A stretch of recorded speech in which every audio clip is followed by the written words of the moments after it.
ಇದೇ ಕಾರ್ನರ್ ಮಾಡೋದು. ಈ ಅಜ್ಜಿಂಗ್ ಫಾರೆಸ್ಟ್ ಅಂದ್ರೆ ಈ ಮಕ್ಕಳಿಗೆ ಸಂಡಸ್ ವಾಂತಿ ಅದು ಆಗ್ಬಾರ್ದಂದ್ರೆ ನಾವು ಸ್ವಚ್ಛಗೆ ಕೈ ತೊಳ್ಕೊಂಡು ಊಟ ಮಾಡ್ಸಕ್ ಹೇಳ್ಬೇಕು. ಆಮೇಲೆ ಪ್ರತಿ ಸರಿನೂ ಹೊರಗಡೆ ಹೋಗಿ ಬರ್ತಾವು, ಕಾಲ ಚಪ್ಪಲಿ ಹಾಕೊಳ್ಳಂಗಿಲ್ಲ, ಚಪ್ಪಲಿ ಹಾಕಿಸ್ ಕಳಿಸ್ಬೇಕು. ಹೊರಗಿನ ಸಂಡೆ ತುಳಿದ್ರೆ ಮಕ್ಕಳು ಕಾಲ್ ಗುಂಟನ ಹೋಗಿರ್ತಾವು, ಇದು ಅಂತಿಲ್ಲ ಜಂತ್ ಕಾಲ್ ಗುಂಟನ ಹೋಗಿರ್ತಾವು. ಅದು ಹೋಗ್ಬಾರ್ದಂದ್ರೆ ಮಕ್ಳಿಗೆ ಚಪ್ಪಲಿ ಹಾಕಿ ಕಳಿಸ್ರಿ. ಆಮೇಲೆ ಸ್ವಚ್ಛ ಕೈ ತೊಳಕ್ ಹೇಳ್ರಿ. ಈ ORS ಮಾತ್ರ ಈಗ ಮಳೆಗಾಲ ಸ್ಟಾರ್ಟ್ ಆಯ್ತಂದ್ರೆ ವಾಂತಿ ಬೇದಕೈತಲ್ಲ, ಅದು ಆಗ್ಬಾರ್ದು ಅನ್ನೋ ಉದ್ದೇಶಕ್ಕೆ ಇದು ಕಾರ್ನರ್ ಮಾಡೋದು.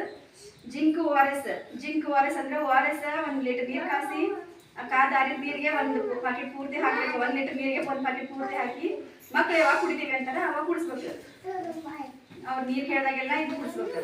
ಜಿಂಕ್ ಟ್ಯಾಬ್ಲೆಟ್ ಅಂತ, ಆ ಟ್ಯಾಬ್ಲೆಟ್ನ 14 ದಿವಸ ಹಾಕೋದು. ಸಂಡಸ್ 3 ರಿಂದ 4 ಸರಿ 5 ಸರಿ ಸಂಡಸ್ ಆಗೈತೆ ಅಂತ ಇಲ್ಲೇ ಮನೆ ಒಳಗೆ ಹಾಕ್ಬೇಕು. ಅದನ್ನ ಟ್ಯಾಬ್ಲೆಟ್ ಮನೆ ಒಳಗೆ ಹಾಕಿ 14 ದಿವಸ ಹಾಕೋದು.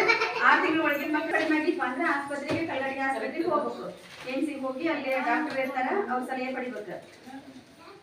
ಆಯ್ತು. ಮತ್ತೆ ವಾರಗಟ್ಲೆ ಕೆಮ್ಮು ಕಫ ಜ್ವರ ಯಾರ್ಯಾರ ಇದ್ರೆ ನಮ್ಗೆ ತಿಳಿಸ್ರಿ. ಕಫ ನಾವು ಪರೀಕ್ಷೆ ಮಾಡಿ